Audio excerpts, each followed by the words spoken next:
Hello दोस्तों, अगर आप लोग किसी भी एग्जाम की तैयारी कर रहे हो तो आप लोगों के लिए यह वीडियो बहुत ही महत्वपूर्ण साबित होगा, क्योंकि इस वीडियो में मैंने जीके जीएस से रिलेटेड बहुत ही महत्वपूर्ण क्वेश्चन आंसर लेकर आया हूं, जो कि किसी भी एग्जाम के लिए बहुत ही महत्वपूर्ण साबित होंगे, खासकर एसएससी जीडी कांस्टेबल और रेलवे पुलिस एग्जाम के लिए। दोस्तों ध्यान रखना आप लोग। इस वीडियो का पहला क्वेश्चन है, पृथ्वी की ऊष्मा से प्राप्त ऊर्जा को क्या कहा जाता है? पृथ्वी की ऊष्मा से प्राप्त ऊर्जा को कहा जाता है भूतापीय ऊर्जा। ऑप्शन यहाँ पे बी करेक्ट आंसर हो जाएगा, भूतापीय ऊर्जा। ध्यान रखना दोस्तों, कई बार यह क्वेश्चन एग्जाम में पूछा गया है और आने वाले एग्जाम में पूछे जा सकते हैं। और अगर आप लोगों को एक भी क्वेश्चन का सही उत्तर पता होगा तो कॉमेंट करके जरूर बताइएगा। दोस्तों अगला क्वेश्चन है, विश्व के किस देश में प्रथम रेल मार्ग का निर्माण हुआ था? ऐसा कौन सा देश है जहां पर सबसे पहले रेल मार्ग का निर्माण हुआ था? तो हो जाएगा आपका ब्रिटेन देश। ऑप्शन यहाँ पे ए करेक्ट आंसर हो जाएगा, ब्रिटेन देश। दोस्तों ध्यान रखना, एग्जाम के लिए कॉमन क्वेश्चन है। अगला क्वेश्चन है, किस देश ने सर्वप्रथम कागज बनाना आरंभ किया था? सबसे पहले कागज बनाना आरंभ कौन सा देश ने किया? तो हो जाएगा चीन देश ने सबसे पहले कागज बनाना आरंभ किया। ऑप्शन यहाँ पे सी करेक्ट आंसर हो जाएगा। अगला क्वेश्चन है, मध्य पूर्व के खनिज तेलों में अग्रणी उत्पादक देश कौन सा है? यहाँ पे मध्य पूर्व में जो खनिज तेलों में सबसे जो उत्पादन में आगे है खनिज तेल का, वो कौन सा देश है दोस्तों? ये करेक्ट आंसर हो जाएगा, ये हो जाएगा आपका सऊदी अरब। ऑप्शन यहाँ पे डी सऊदी अरब, जो कि सबसे आगे है मध्य पूर्वी देशों में। ध्यान रखना आप लोग। दोस्तों अगला क्वेश्चन है, किसे जुड़वा खनिज कहा जाता है? यानी जो जुड़वा खनिज कहा जाता है वो किसे कहा जाता है? यहाँ पे ऊपर में मंत्र होगा, तो किसे कहा जाता है? यह कहा जाता है सीसा एवं जस्ता। सीसा और जस्ता को जुड़वा खनिज कहा जाता है। तो ऑप्शन यहाँ पे सी करेक्ट आंसर हो जाएगा। ध्यान रखना आप लोग। दोस्तों अगला क्वेश्चन है, विश्व में इलायची का सबसे प्रमुख उत्पादक देश कौन सा है? जो विश्व में सबसे ज्यादा इलायची का उत्पादन करता है वह कौन सा देश करता है? तो हो जाएगा आपका ग्वाटेमाला, जो कि सबसे ज्यादा इलायची का उत्पादन करता है। तो ऑप्शन यहाँ पे बी करेक्ट आंसर हो जाएगा, ग्वाटेमाला। ध्यान रखना दोस्तों आप लोग। अगला क्वेश्चन है, किसे प्राकृतिक प्रदेश की शीत मरुस्थल कहा जाता है? किसे कहा जाता है दोस्तों प्राकृतिक प्रदेश की शीत मरुस्थल?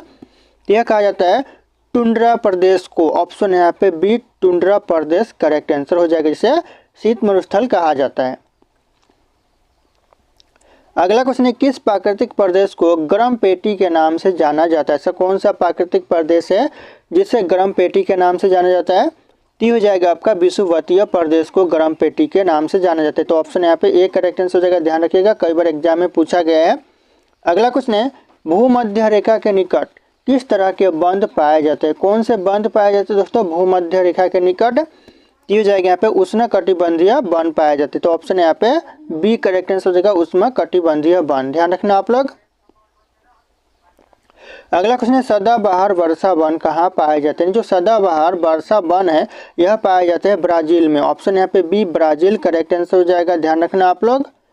अगला क्वेश्चन है, रिएक्टर स्केल से किसकी तीव्रता मापी जाती है? यानी जो रिएक्टर स्केल से मापी जाती है किसकी तीव्रता? की हो जाएगा करेक्ट आंसर, भूकंप की तीव्रता मापी जाती है। तो ऑप्शन यहाँ पे ए करेक्ट आंसर हो जाएगा, भूकंप। ध्यान रखना आप लोग। और अगर आप लोग हमारे चैनल पे नए होंगे तो चैनल को सब्सक्राइब करके बेल आइकन को प्रेस कर लीजिएगा, ताकि इसी तरह के वीडियो आप लोगों को सबसे पहले मिलते रहे। और इस वीडियो को एक लाइक करना ना भूलिएगा। दोस्तों अगला क्वेश्चन है, कौन सा बंदरगाह बांग्लादेश में स्थित है? कौन सा बंदरगाह जो बांग्लादेश में है? तो हो जाएगा चटगांव बंदरगाह, जो कि बांग्लादेश में है। तो ऑप्शन यहाँ पे सी करेक्ट आंसर हो जाएगा। दोस्तों ध्यान रखना। अगला क्वेश्चन है, डेल्टा का नामकरण कर्ता किसे माना जाता है? जो डेल्टा का नामकरण कर्ता माना जाता है वह माना जाता है हीरोडोटस को। ऑप्शन यहाँ पे डी हीरोडोटस करेक्ट आंसर हो जाएगा। कई बार यह एग्जाम में पूछा गया है क्वेश्चन, तो ध्यान रखना आप लोग। अगला क्वेश्चन है, पेरिस शहर किस नदी के तट पर स्थित है? जो पेरिस शहर है वह कौन सी नदी के तट पर है? तो हो जाएगा सीन नदी के तट पर है। ऑप्शन यहाँ पे सी सीन नदी करेक्ट आंसर हो जाएगा दोस्तों। अगला क्वेश्चन है, करीबा बांध किस नदी पर स्थित है? जो करीबा बांध है कौन सी नदी पर बनाया गया है? तो हो जाएगा यहाँ पे जम्बेजी नदी पर यह बनाया गया। तो ऑप्शन यहाँ पे ए करेक्ट आंसर होगा, जम्बेजी नदी पर यह स्थित है। ध्यान रखना आप लोग। अगला क्वेश्चन है, बोलगा झील यानी बोलगा नदी कहाँ गिरती है? यानी जो बोलगा नदी है यह कहाँ पर गिरती है? तो हो जाएगा आपका कैस्पियन सागर में यह बोलगा नदी जाकर गिरती है। तो ऑप्शन यहाँ पे बी करेक्ट आंसर होगा, कैस्पियन सागर। ध्यान रखना आप लोग। अगला क्वेश्चन है, समस्त पृथ्वी के क्षेत्रफल का कितना प्रतिशत भाग में जल है? कितना प्रतिशत भाग में जल है दोस्तों पूरे पृथ्वी पर? तो हो जाएगा 71% भाग में पूरे जल है। तो ऑप्शन यहाँ पे बी करेक्ट आंसर होगा, 71%। यह भी क्वेश्चन कॉमन क्वेश्चन है एग्जाम के लिए। अगला क्वेश्चन है, विश्व का सबसे बड़ा मरुस्थल कौन सा है? सबसे बड़ा मरुस्थल दोस्तों तो हो जाएगा सहारा मरुस्थल। ऑप्शन सी सहारा मरुस्थल करेक्ट आंसर हो जाएगा। यह भी क्वेश्चन एग्जाम के नजरिए से बहुत इंपॉर्टेंट है, कई बार रिपीट हो चुके हैं यह क्वेश्चन।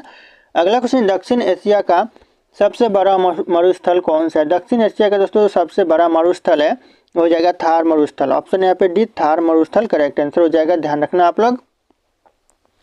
अगला क्वेश्चन, कौन सा देश सबसे ज्यादा द्वीप समूह से मिलकर बना है दोस्तों? ऐसा कौन सा देश है जो सबसे ज्यादा द्वीप समूह से मिलकर बना है?